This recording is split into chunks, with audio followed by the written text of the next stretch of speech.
Good morning everyone, আমি পিও আপনাদের সামনে চলে এসেছি আবারও একটা নতুন ভিডিও নিয়ে। তো আজকে সকালবেলায় আমি ছাদে উঠে গেছিলাম জামা কাপড় কেচে ছাদে মেলতে গিয়ে দেখি আকাশটা আবারও মেঘ করে আছে, পুরো কালো ঘন মেঘে ঢাকা আকাশটা। কালকে সকালেও বৃষ্টি কাল রাতেও বৃষ্টি হয়েছে, প্রচুর বৃষ্টি হয়েছে কাল রাতে, এবং সকাল থেকেও আজকে প্রচুর মেঘ করে আছে। তো চলুন ঝটপট রান্নাটা করা যাক। আজকে এদিকে পাবদা মাছ এনেছে হাজব্যান্ড, পাবদা মাছটাকে আমি কেটে বেছে নুন হলুদ মাখিয়ে রেখে দিয়েছি। আর অন্যদিকে দেখুন আজকে লটিয়া মাছ এনেছে। লটিয়া মাছ খেতে আমার ভীষণ ভালো লাগে। আর লটিয়া মাছের ওই যে একটু কষা কষা টাইপের হয় না, আমার গোটা থাকতে চায় না, দেখবেন ওটা বেশ খেতে ভালো লাগে। তো এদিকে লটিয়া মাছটা আমি কেটে পরিষ্কার করে নিয়েছি। অন্যদিকে কড়া গরম করে নিয়েছি, কড়া গরম করে এর মধ্যে একটু তেল দিয়ে দিয়েছি। আজ প্রথমে আমি লটিয়া মাছটা রান্না করব, তো তার জন্য আমি এদিকে দেখুন পেঁয়াজ টমেটো তারপরে এদিকে আদা রসুন ছাড়িয়ে রেখে দিয়েছি। আদা রসুনটাকে এবারে আমি পেস্ট করে নেবো মিক্সার গ্রাইন্ডারে, একটু ভালোভাবে পেস্ট করবে। এদিকে রসুনের পরিমাণটা অনেকটা নিতে হবে, রসুনটা একটু বেশি করে দিলে দেখবেন মাছের মানে ওই যে একটা গন্ধ থাকে না, গন্ধটা চলে যাবে। এদিকে তেলটা আমার মোটামুটি গরম হয়ে গেছে, তেল থেকে ধোঁয়া ছাড়তে শুরু করে দিয়েছে।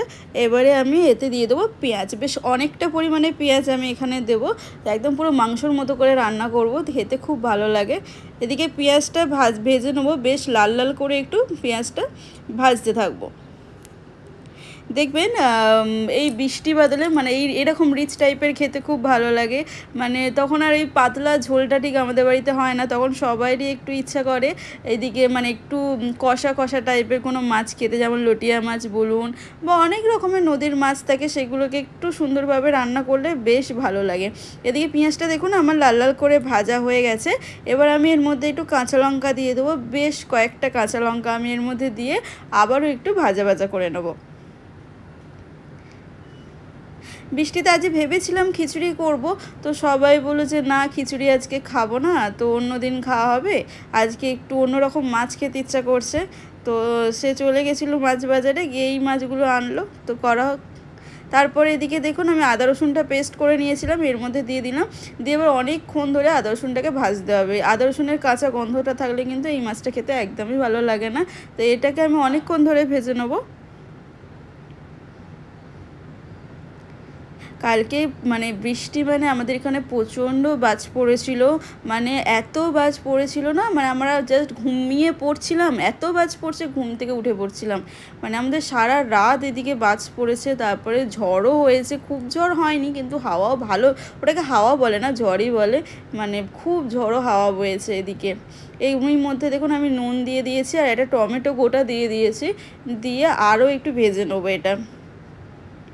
আর অন্যদিকে আমি এদিকে ডাল সিদ্ধটা বসিয়ে নিয়েছি। আমাদের এখানে আমাদের বাড়িতে কিছু হোক আর না হোক ডালটা পার ডে হয়, তাই আগে আমি ডালটা করে নিই। ডালটা থাকলে কি বলুন তো, যাই হোক একটা তরকারি করে না ভাতটা দিয়ে দেওয়া যায়, ওই জন্য ডালটা আমাদের বাড়িতে সবসময়ই হয়।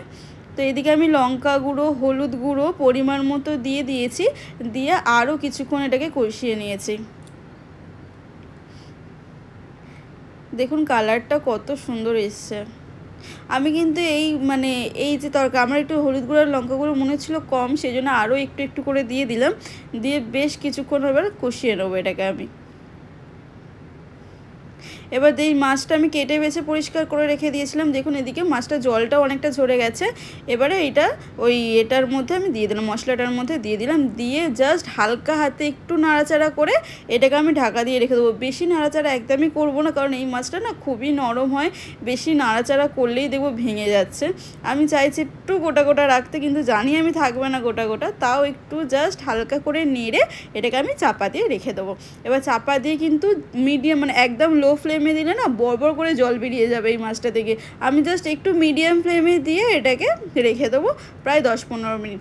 দেখুন এদিকে আমার লটিয়া মাছটা হয়েও গেছে, আর দেখতে তো অসাধারণ হয়েছে, আর খেতেও এটা খুব দুর্দান্ত হয়। একবার পারলে এইভাবে বানিয়ে দেখবেন। কোনো রকম গরম মশলা কিন্তু এটা ইউজ করবেন না, গরম মশলা ইউজ করলে কিন্তু লটিয়া মাছের সেরকম টেস্ট থাকে না। আর এই রান্নাটা পুরোপুরি আমি আমার শাশুড়ি মার থেকে শিখেছি, শাশুড়ি মা ভীষণ ভালো রান্না করে। আর এইদিকে দেখুন আবারও আমি তেল গরম করে নিয়েছি, এদিকে পাবদা মাছটা আমি করে নেবো। পাবদা মাছটার জন্য আমার সেরকম কিছুই লাগবে না, শুধু পাবদা মাছটাকে ভাজবো, সর্ষে পাবদা করব, খুবই সিম্পল রান্না। দেখুন মাছগুলো আমি এদিকে ছেড়ে দিচ্ছি, ভীষণ ফাটে এই মাছে, যতই আমি তেলে নুন দিয়ে যাই দিই তাও দেখেছি পাবদা মাছ কিন্তু প্রচুর ফাটে। ওই জন্য খুব ভয়ও লাগে আমার পাবদা মাছ, মানে পাবদা মাছ ভাজবো এদিকে আমার হাতে ফোসকা পড়বে না, এটা খুব কমই হয়েছে প্রথম মানে আমি যখনই পাবদা মাছ বাবা বাজার থেকে আনতো, মানে এই যে দেখুন এই ঠিকরে এলো ব্যাস আমার হাতে অমনি মানে লেগে গেল। তো এখন এটা অভ্যাস হয়ে গেছে, প্রথম তো খুবই ভয় লাগতো পাবদা মাছ ভাজতে যেতে। আর এদিকে দেখুন আমি জলের মধ্যে ওই যে সানরাইসের গুঁড়ো যে পাউডারটা পাওয়া যায় না, ওইটাকে আমি জলে ভিজিয়ে রেখে দিয়েছি একটুখানি। এদিকে তেল দিয়ে দিয়েছি, গরম হয়ে গেছে। এদিকে কালো জিরে ফোড়নে দিলাম আর বেশ কয়েকটা কাঁচা লঙ্কা দেবো, একটু ঝাল ঝাল করে সর্ষে দিয়ে পাবদা মাছটা বানাবো। কাঁচা লঙ্কাটা দিয়ে এবার একটু নাড়াচাড়া করে এবার যে সর্ষে গুঁড়োটা আমি যে জলে ভিজিয়ে রেখে দিয়েছিলাম এর মধ্যে দিয়ে দেবো। এই রান্নাটা করতে না বেশি ঝম্পও লাগে না, মাছটা ছাড়াতেও বেশি টাইম লাগে না। পাবদা মাছ কিন্তু একদিকে দেখবেন যারা মানে আমাদের বিশেষ করে রান্না যারা করেন তাদের পক্ষে মানে ফাঁকিবাজি রান্না হচ্ছে পাবদা মাছ রান্না। এরই মধ্যে দেখুন ওটা আমি দিয়ে দিয়েছি, এবারে এর মধ্যে আমি হলুদ গুঁড়ো দেবো আর একটু নুন দেবো, নুন মিষ্টিটা দিয়ে আমি এটাকে মাছগুলো দিয়ে দেবো এর ওপরে।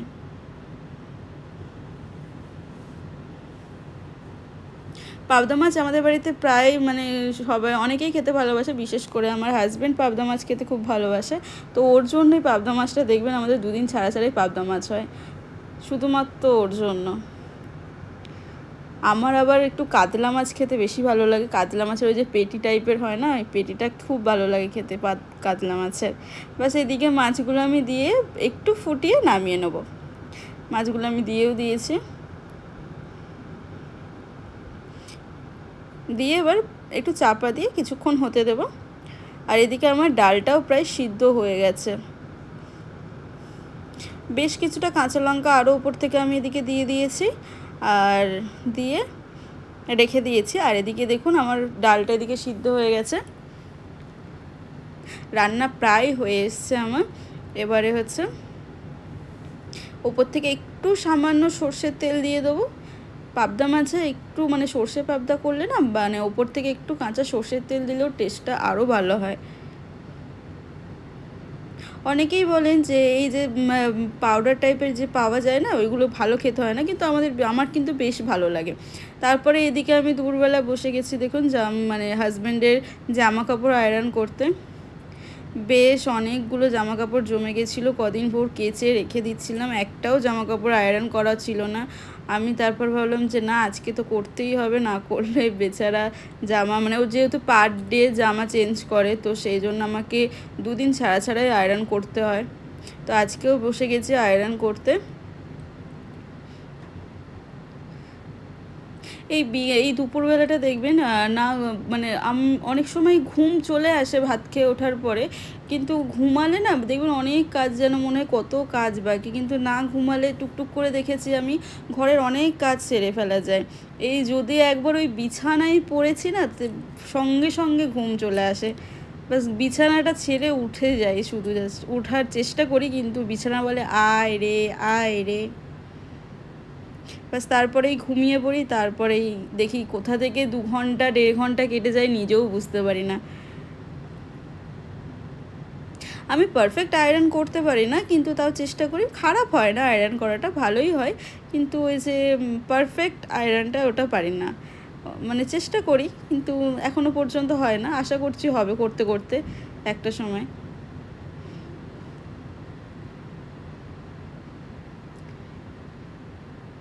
তো এদিকে আমি আয়রনটা করতে থাকি, তারপর ওদিকে বিকেলবেলা আমার চায়ের টাইম হয়ে যাচ্ছে। এবার গিয়ে 1 কাপ চা খেতে হবে, গ্রিন টি খাবো এবারে আমি বিকেলবেলা। এই গ্রিন টি না খেলে আমার একদমই হয় না। এদিকে আমি আয়রন করছি আর ভাবছি কতক্ষণে হবে, কতক্ষণে কমপ্লিট হবে। ব্যাস আমার এখানে আয়রন করা প্রায় কমপ্লিট হয়ে গেছে।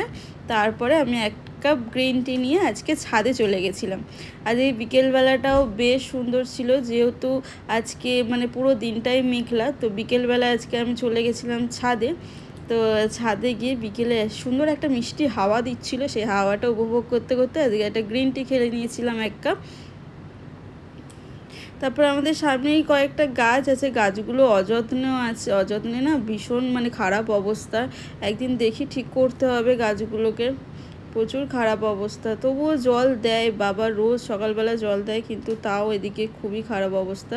তো রাতের রান্নার দিকে দেখুন চাপিয়ে দিয়েছি। আজকে রাতের রান্না করছি, পটল আলু দিয়ে একটা দম মতো করছি, আর এদিকে হচ্ছে পরোটা করে নেবো। এতে আমি সেরকম কোনো মশলা দিই না। আমি আগেও বলেছি পটল আলু কষাতে না আমি ভীষণ সিম্পলভাবে একটু রান্না করি। তেজপাতা ফোড়নে দিয়ে জাস্ট পটল আলুটা ভালো করে একটু তেলে ভেজে নিয়ে একটু আদা, একটু টমেটো, আর যেমন গুঁড়ো মশলা সবাই দেয়, একটু লঙ্কা গুঁড়ো, হলুদ গুঁড়ো, জিরে গুঁড়ো আর সামান্য একটু মিষ্টি দিয়ে ব্যাস ওটাকে ভালো করে কষাতে থাকি। ভালো করে কষিয়ে জল ঢেলে দিই। আর এদিকেও আমি পরোটাগুলো ভেজে নিচ্ছি আস্তে আস্তে। এই পটলের তরকারি দিয়ে না এই পরোটা বলুন বা লুচি বলুন বেশ ভালো লাগে খেতে। তো চলুন রাতে রান্না করতে করতে আজকের ভিডিওটা আমি এখানেই শেষ করব। যদি এই ভিডিওটা আপনাদের ভালো লেগে থাকে তাহলে অবশ্যই একটা লাইক করবেন, শেয়ার করবেন, অবশ্যই সাবস্ক্রাইব করবেন আমার চ্যানেলকে। আজ এই পর্যন্তই, দেখা হচ্ছে আবারও একটা নতুন ভিডিওতে। ততক্ষণ ভালো থাকবেন, নমস্কার।